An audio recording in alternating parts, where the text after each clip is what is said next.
Assalaamu calaykum waraxmatullaahi wabarakaatuh. Dhammaan daawadayaasheena sharafta leh ee ku xiran janalkeena caafimaadka ee Caafimaad Channel.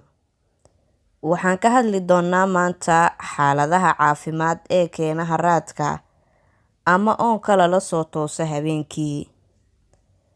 Waxa ugu badan ee keena in adigoo ooman aad hurdada ka soo toostid waa haddii aad ka mid tahay dadka iyagoo hurdo afka u kala furan yihiin. Taasi waxay keentaa afqalayl iyo dhuun angag. Qofkana wuxuu la soo toosaa oon badan oo ay dhibayso xitaa inuu candhuufta liqo. Waxyaabaha keena in aad afka ka neefsatid waxa ugu horeeyo waa in uu ku xiran yahay sanka, sida in uu hilibkaaga yaalo oo kale. Midda labaad oo aad loogu arkana waa dadka ku nool dhulalka qabowga. Waa haddii qolka aad jiiftid ay ku yar tahay hawada oksijiinta, maadaama guriga loo shido kululeyso ama heater si qabowga loo yareeyo. Tani waxay keentaa hawo qalalan oo diiran. Waxaadna dareemi kartaa oon badan markii aad dhowr saacadood jiiftid oo oksijiinkii badankeed ee guriga gudihiisa ku yaraatay. Wuxuu kaloo qofka la soo toosi karaa madax xanuun. Ciladan badanaa laguma arko dhulalka kuleelaha maadaama hawada aysan ka xanibnayn guriga. Midda saddexaad waa cilada naqaska ku dhaga ee hurdada la socoto. Tani waxaa loo yaqaanaa sleep apnea. Midda afaraad waa in aad iska baartaa xanuunka macaanka oo astaamihiisa ay ka mid ahaan karaan afqalaylka iyo oonka badan oo loo soo tooso.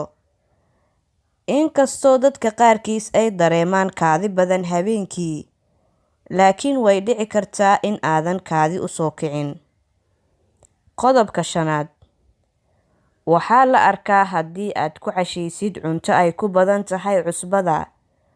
Tani waxay keentaa in unugyada jirka ay oomaan, laakiin ma ahan wax aad habeen kasta dareemi karto maadaama ay ku xiran tahay cunada aad cuntay. Qodobka lixaad ama midda lixaad, waxay ka dhalan kartaa haddii ay hurdadaadu qarow iyo calwasaad u badan tahay. Waana arrin ka imaata kacsanaanta jirka iyo niyadda.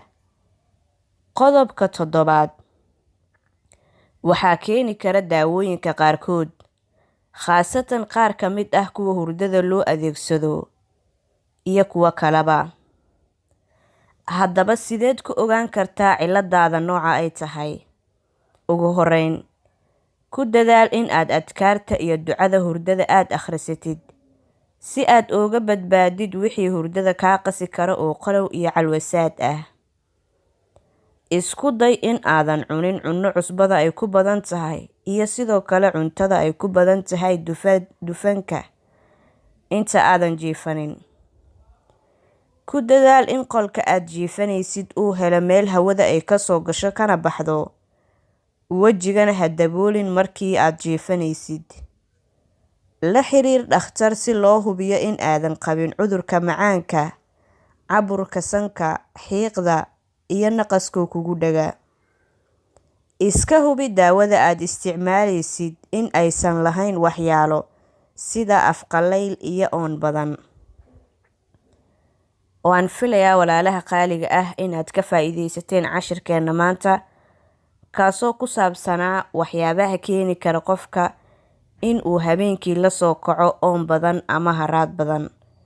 Fadlan ha ka iloobin fiidiyowga inaad like saarto oo u share garayso asxaabtaada si ay iyagana uga faa'iidaystaan. Wassalaamu calaykum.